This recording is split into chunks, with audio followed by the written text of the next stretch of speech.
പിന്നെ പെരുന്നാളിൻ്റെ ദിവസം നമ്മൾ ശ്രദ്ധിക്കേണ്ട ഒരു വിഷയമാണ് പെരുന്നാളിൻ്റെ ആശംസകൾ നേരുക എന്നുള്ളത്. ഇപ്പോൾ സ്വഹാബിമാരും മുൻഗാമികളൊക്കെ പരസ്പരം കണ്ടുമുട്ടുമ്പോൾ, പെരുന്നാൾ ദിവസം കണ്ടുമുട്ടുമ്പോൾ അവർ ആശംസകൾ നേർന്നിരുന്നു.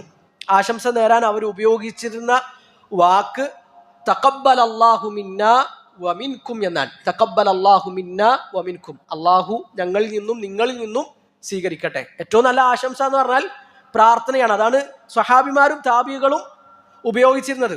എന്നാൽ ആശംസ നേരാൻ ഇത് മാത്രം ഉപയോഗിക്കാൻ പാടുള്ളൂ എന്ന് നിർബന്ധമൊന്നുമില്ല. ഒരാൾ വേറെ ഏതെങ്കിലും നിലക്ക് ആശംസ നേർന്നാൽ അതിന് വിരോധമൊന്നുമില്ല. ഒരാൾ പറഞ്ഞു ഈദുക്കും മുബാറക്, ഒരു പ്രശ്നവുമില്ല.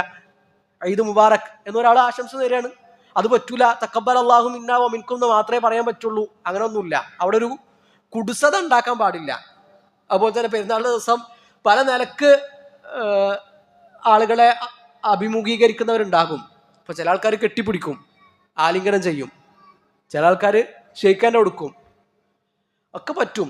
അതേ പറ്റുള്ളൂ, ഇത് പറ്റൂല, ആലിംഗനം ചെയ്യാൻ പറ്റൂല, അങ്ങനെ ഒന്നും ഇല്ല. അത് നമ്മുടെ ആഘോഷത്തിന്റെ ദിവസമാണ്. അപ്പൊ ഹറാമല്ലാത്ത ഏത് രീതിയിലും നമുക്ക് ആശംസകൾ നേരാം, ഹറാമല്ലാത്ത ഏത് രീതിയിലും നമുക്ക് നമ്മുടെ സഹോദരങ്ങളെ സ്വീകരിക്കാം. അതിലൊന്നും തെറ്റില്ല എന്നാണ് നമ്മൾ മനസ്സിലാക്കേണ്ടത്. ഇനി ഈ ആശംസ നേരേണ്ട സമയമാണ്. സ്വഹാബിമാരും മുൻഗാമികളൊക്കെ ആശംസ നേർന്നിരുന്നത് പെരുന്നാൾ നിസ്കാരത്തിന് ശേഷമാണ്. പെരുന്നാൾ നിസ്കാരം കഴിഞ്ഞതിന് ശേഷമാണ് അവർ തഖബ്ബൽ അല്ലാഹു മിന്നാ വമിൻകും അല്ലാത്ത നിലക്കുള്ള ആശംസകളൊക്കെ നേർന്നിരുന്നത്. എന്നാൽ ഒരാൾ അതിൻ്റെ മുമ്പ്, ഒരു ദിവസം മുമ്പോ 2 ദിവസം മുമ്പൊക്കെ ആശംസ നേർന്നു എന്നുകൊണ്ട് എന്തില്ല, വിരോധം ഇല്ല. അവിടെ ഒന്നും വല്ലാതെ മസിൽ പിടിക്കേണ്ട കാര്യമില്ല എന്ന് ചുരുക്കം.